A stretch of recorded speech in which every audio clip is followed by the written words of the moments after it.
இல்லை, அதெல்லாம் இப்போ கணக்கு போட்டுட்ருக்காங்க. இன்னும் 2 நாளில் பத்திரிகை நண்பர்களை மீட் பண்ணி முழு விவரங்களும் சொல்லப்படும்.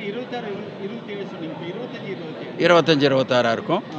அது முழு விவரங்களும் அந்த தேதி, நேரம் இதெல்லாம் குறிப்பிட்டு அப்புறம் என்னென்ன திட்டங்கள் என்ன என்பதெல்லாம் உங்களுக்கு வந்து மிக விரைவில் ஒரு 2-3 நாளில் சொல்கிறதுக்கு உண்டான ஏற்பாடு பண்ணுறோம்.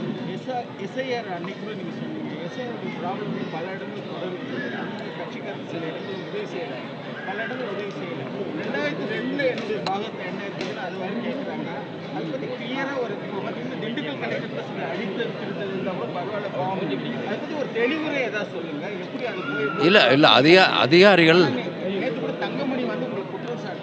இல்லை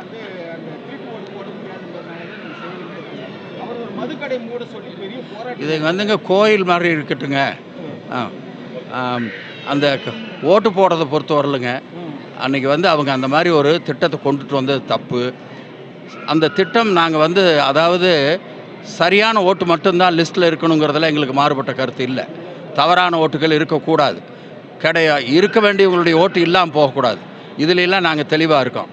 ஆனால் இந்த மாதிரி ஒரு காலக்கெடு இல்லாமல் மிக அவசர கதியில் செய்கிற பொழுது சில தவறுகளும் செய்ய முடியாத சூழ்நிலைகள், அதிகாரிகள் 1000 பணிகள் அவர்களுக்கு இருக்கிறது.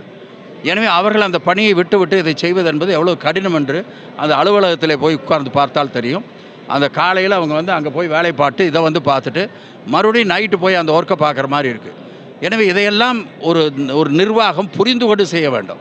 நாங்கள் வருத்தப்பட்டு சொல்லலை, புரிந்து கொண்டு செய்ய வேண்டும். அவர்கள் என்ன மிஷன் இல்லை, அவங்க வேலை செய்ய முடியணும், அப்போ தான் அதை ஒழுங்காக செய்ய முடியும். எனவே அதைத்தான் நாங்கள் வற்புறுத்துகிறோம்.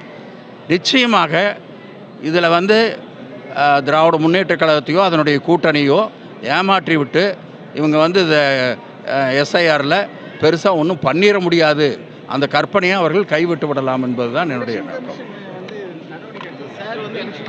ஒரு போர்ட்டல் ஒன்று வச்சு ஹெல்ப் டெஸ்க் ஏதாவது வைக்க சொல்லுங்க. ஏன்னா அந்த வெப்சைட்டில் போய் அக்சஸ் பண்ணாதான் எனக்கு கிடைக்கும் அந்த பாகம் நம்பர், அதெல்லாம் அதுக்கு அதை ஹெல்ப் பண்ணுறதுக்கு இது